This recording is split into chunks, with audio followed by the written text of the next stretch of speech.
Wicknell Chivayo upgrades Coach Rambo to Toyota Fortune, mhando yemotikari yepamusoro pane yavanga vamupiwa, pamwe chete nemari yapiwa kune vanhu 49 avo vakauya nemabhaiki vachiperekedza Coach Rambo kunotora motokari yerudzi reToyota Aqua.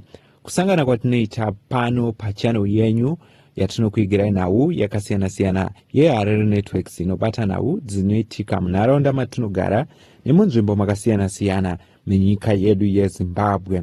Zuva ranhasi takabata chiitiko chaitika chiri kubudiswa paHarare Businessman Wicknell Chivayo has announced a vehicle upgrade for Coach Rambo, our lifesaver wemunyika yeZimbabwe, from a Toyota Aqua to Toyota Fortune, a GD62 .4D alongside near $5,000 US intended for fuel expenses. Mashoko ataurwa nava Wicknell Chivayo vachipa kuna Coach Rambo tuziva kuti Coach Rambo kuti vapiwe motokari iyi ruzhinji rwenyika yeZimbabwe rwanga ravakumbirira kuti vaWicknell Chivayo vaone Coach Rambo kuti vabatsirwe izvo. Ndiye munhu akashanda zvakanyanya panguva yakaitika chiitiko chakaitika kubudiriro. Veruzhinji vaiti ihiro remunyika yeZimbabwe rinofanira kunge richitendwa sezvinoitwa vazhinji munyika yeZimbabwe nava Wicknell Chivayo. Mumashoko akatenderedzwa akaita kuti vanova Coach Rambo vapiwe motokari yerudzi yeToyota Aqua, asi pakuzoenda kunotora Toyota Aqua kwavakaita vakaenda vane ruzhinji. Apo pavakasvika kunonzwa madzibaba chipanga vakasvika vakapemberera zvakaita kuti seWicknell Chivayo vafarire vachiti nyangwe zvazvo vakaita small win, but small win iyoyo mukupemberera kwavaiita zvinhu zvinodadisa zvaita kuti ndivape rudzi rwemotokari rweToyota Fortune pamusoro. Toyota Aqua iye andakavapa mawiki apfuura ndaichitorwe nemudzimai wavo, ende vachitaura ivo vachiti vari kuvapa mari inokwana kuita 5,000 ichange iri yefuel. Koita zvakare vanhu vane mamotorbike avo vari kusanganisira vari kunzi 49 vari kunzi mumwe nemumwe achange achipiwa $1,000 US pavachaenda kunokorekta. According to mashoko ava Wicknell Chivayo vanyora vachiti ivo party 2 a double reward.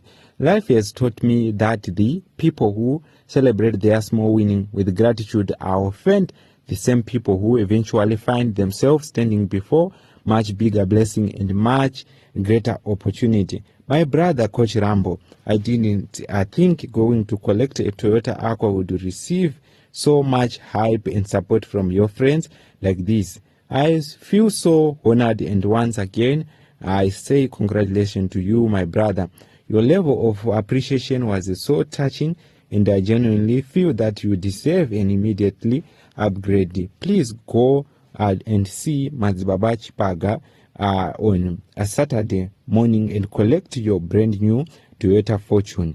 You will also get an extra 5,000 for fuel.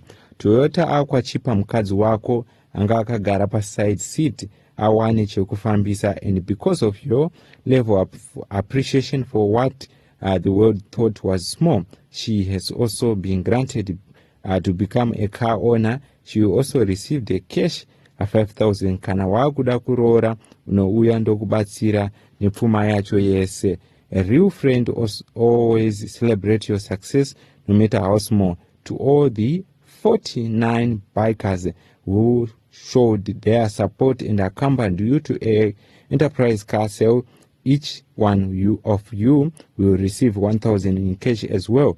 Makorokoto makuru kwamuri mose, and may God continue to bless you absolutely. Ndo mashoko ataurwa nava Wicknell Chivayo vachipa kuna Coach Rambo. Chiitiko ichi achaita kuti veruzhinji vati aiwa maropafadzo kana anouya akateedzana. Ndizvo zviri kuziviswa zuva ranhasi pamusoro paCoach Rambo. Unzi vawedzerwa paanga vakamopiwa naseWicknell vaisirwa zvimwe pamusoro. Ndizo nhau dzatinadzo pano pachannel yenyu yeHarare Networks patinobata nhau dzakasiyana-siyana. Ndokutendai nekutsigira kwamaita YouTube channel yenyu.